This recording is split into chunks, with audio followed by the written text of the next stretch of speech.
waaw fas gi ginnaaw ba nga xam ne jébbal nañ suñu kaamil Cheikh Sidi Mokhtar si la ñuy jox fas ak kan kàggu ko def si leen génne fas gi nag li muy saafara mooy awrawu na képp koo xam ne am jafe-jafe néew kàttan Lamine fas gi ba ma takkee ndig maanaam bu doon mu dem nga ba mënatul dara sa or soo takkee fas gi balaa man ñaari waxtu bu soobee yàlla di nga yëg sa bopp baax te fas gi bu dee mi ngi sa ndig bu dee sa dara dafa tàng fekk tekki woo ko mën ngaa ba jaayag fas gi boo ko takkee jëru ngay naan dara jëru ngay sangoo dara jëru ngay takk dara lépp loo xam ne jafe-jafe néew kàttan ak loo ko mën di jox soo takkee fas gi bu neexee yàlla di nga tàgg moom fas gi nag képp ñi ma yàgg wax ñett ñoo xam ne bokkuñu buñ ñëwee ne ma sëriñ bi lañ ñu waxoon fas gi gisuma ko ma bàyyi joxe fas gi nee na Kewno am ngeen jàmm naka talax-lax réew meeg dajji jéeg lay bay Basiru ji moo man de saa yi boo ngay dégg dëgg toutes les informations d'aujourd'hui barrées voilà toutes les informations d'aujourd'hui barrées ci faire pele ku corriger yaa xam aka nag man xaw ma lii de parce que la presse est indépendante te man li ma gis ci lii xew xanaa waa presse ci boppam dañoo am problème mu bind benn journaliste boo woonoo barki démb ni ma tey ba may def point yàlla naa dee parce que point yëpp Pastef la actualité Pastef moi je suis indépendant nag wax dëgg yàlla je suis un chroniqueur je suis là pour tout le monde bàyyi Sonko Ziguinchor bàyyi Sonko Kolda bàyyi Sonko nangam wax dëgg yàlla xanaa nag ngeen xajal sax opposant yi ci biir actualité bi ñu buruxlu sax nen dok Kewno ay soof ngeen nag waa Pastef yéen a bëgg a soof de indépendant boog xanaa waa Pastef dong ñooy campagne ma ni campagne xanaa pour waa Pastef kese la nen dok Kewno am ngeen jàmm waaye toutes les informations sont barrées tout mi ngi nii toutes les informations d'aujourd'hui barrées ci faire pele ku corriger yaa xam seulement rencontrons une petite histoire ay dog-dogaani xaw bari la nag am ngeen jàmma ay ndungu siin sax kiyoon na ci di ay affaire ndungu siin affaire de cachot am ngeen jàmma maintenant j'ai vu une actualité on a diagnostiqué une actualité qui est très rigolante voilà parce que le premier ministre est à Ziguinchor Barthélémy Dias bloqué à rentrer du Kolda lii lëfa ngi ci nee na Kewno réew mi lëfa ngi fi nag am ngeen jàmm ma ne ko ci réew mi lëfa ngi fi de bàyyi Sonko Ziguinchor la nekk war a jóge Ziguinchor jëm Kolda bàyyi Barthélémy Dias di dugg Kolda ñu ne ko tu ne peux pas rentrer parce que le premier ministre est à Ziguinchor et si il retourne il va faire la war mbiic à la Kolda léegi nag pourquoi j'ai pas entendu l'ancien mot que les opposants ont en train de utiliser ku corriger yaa xam parce que def nañ ko fi bàyyi Diomaye ci yoonu Bakel wa yéen a ngi koy fàttali ko ma ne ko ci yoonu Bakel wa ñu ne si le président de la République est à Bakel moi Bougane Gueye Dany je ne dois pas aller à Bakel dis à votre supérieur moi Bougane Gueye Dany je vais mbiic jusqu'à Bakel kàddu yooyu ko mbiic loo woon ba kasob Tamba ba mais hier soir ou bien avant-hier le convoi de Ousmane Sonko est à Ziguinchor Barthélémy Dias bloqué à Kolda mais pourquoi Barthélémy Dias yooyu ci yàb bi ñun lañ yàpp nag non yàlla xam ñun lañ ñëw da nga ñoo yàpp nag non si opposants yi bàyyi bar mi yàlla xam nañ ñun la yàpp bàyyi Barthélémy mi ñun la yàpp barke yow mal xiyam ma ne ko Bougane xanaa dina woo ci roq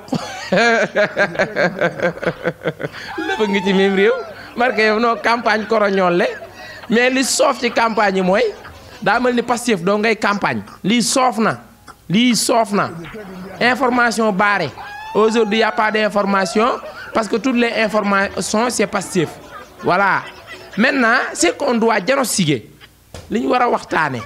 mooy si le premier ministre est à Ziguinchor Barthélémy Dias ne doit pas rentrer à Kolda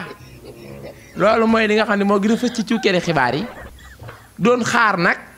ñu offensé comme nan daan def waaye démb daa mën gaa yi yaru nag alkaati bi leen le premier ministre est à Ziguinchor bu paree Ziguinchor day mbic dugg Kolda donc vous devez rester ici et stopper ici avec votre beaucoup de camions là 100 personnes beaucoup de oto 100 personnes ay waay gis naa ci benn oto nag boo xam ne oto Barthélémy Dias la daa daanu xanaa chauffeur bi xol bi day di dañuy mer nag ñoom seen chauffeur yi sax dañuy dawal di mer ndànk rek parce que gis naa benn oto Baye Barthélémy Dias yaakaar naa sàmm sa intérêt yi bopp di gis naa seen benn oto war mbic ci àll bi de ndànk mettiwul parce que nañ ci dugg ci jàmm génn ci alhamdulilah yi Baye Bassirou Diomaye Diakhar Faye loolu la wax ndànk mettiwul àdduna yàllaa ko moom àdduna yàlla ndànk rek am chauffeur yi ñoom it seeni xol naa rek coon chauffeur yi Baye Bar chauffeur yi ndànk rek dañ leen a luyee rek man xam naa ne Baye Bar day luyee rek amuli oto dañ leen a luyee bu leen Baye Bar na leen nar a foncé loo sax lànk leen dañuy seeni oto ci yàqu rek lànk leen ndànk rek daw ndànk dal ndànk waaye nag dëgg yàlla seen kilifa xadar gee bari moo tax xam naa oto yi moom bu ngeen prudent wul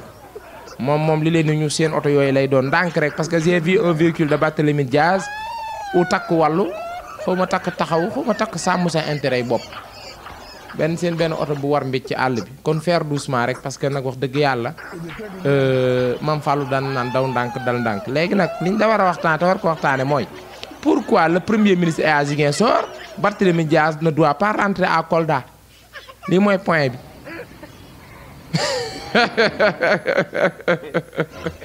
lëfa ngi ci dee barke yow mal xeyam waaye bar mi nekk na ñun la yab nag yow Barthélémy Dias barke yow mal xuloo jël basar ñun nga yab Kolda rek gis nga Kolda nga ne dañoo rakkaaju ñoom avant dana miti nu bàyyi Sonko ba fekk la ci rang-rang gi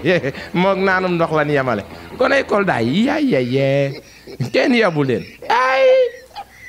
yabu leen ñuus lay yari daqaar la ñuy def suul la ci kekke bi yii ñooñ dañoo rakkaaju moo tax Baye Bar bi nekk le premier ministre est à Ziguinchor da ngay xaar ba mu dugg Kolda parce que bu jugee Ziguinchor Kolda la jëm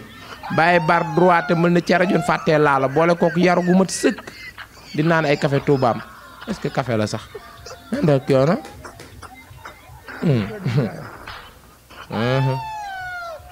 àdduna yàllaa ko moom de waaw yooyee ca Tamba day gan la ñuy bañ comme Bougane Gueye wax na leen ko rek baax na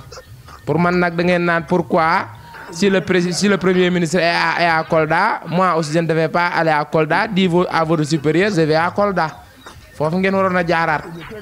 ngeen fa jaaraatoon ndax xam ne yàlla julli la santaane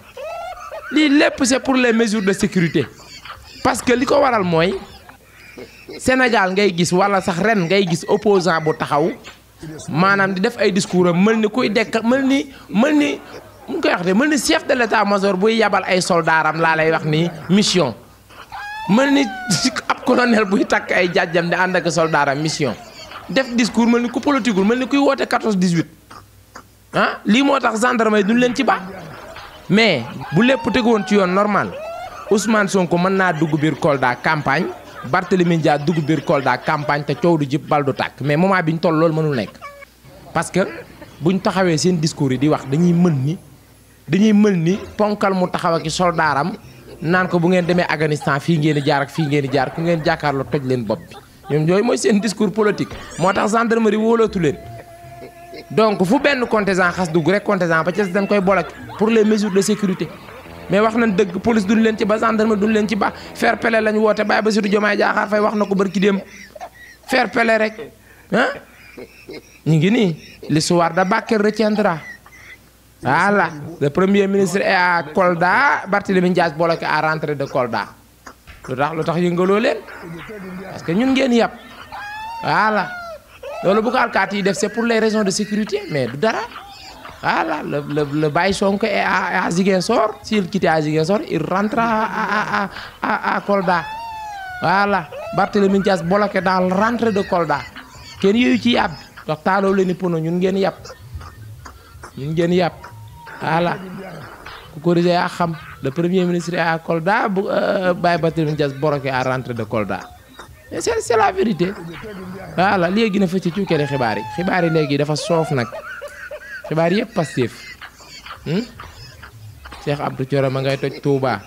Cheikh Bara Ndiaye ñu soof nañ nag may leen opposants yi sax ñu buruxlu ñoom it toj tuuti sax ñu mën a xëy sax ni Baye Amadou Baye ngi pëndal Baye Barthélémy Dias ngi pëndal Anta Babacar Ngom borom diiku ni mi ngi pëndal waaye pënd bi yëpp bàyyi Sonko ak njabootam. waa APR yi rallié nag rallié daa xew rallié daa xew rallié daa xew de àdduna du dara ci yàlla ñu bàyyi ci xel rek les petits devant les grands derrière de waaw chacun derrière son quelqu'un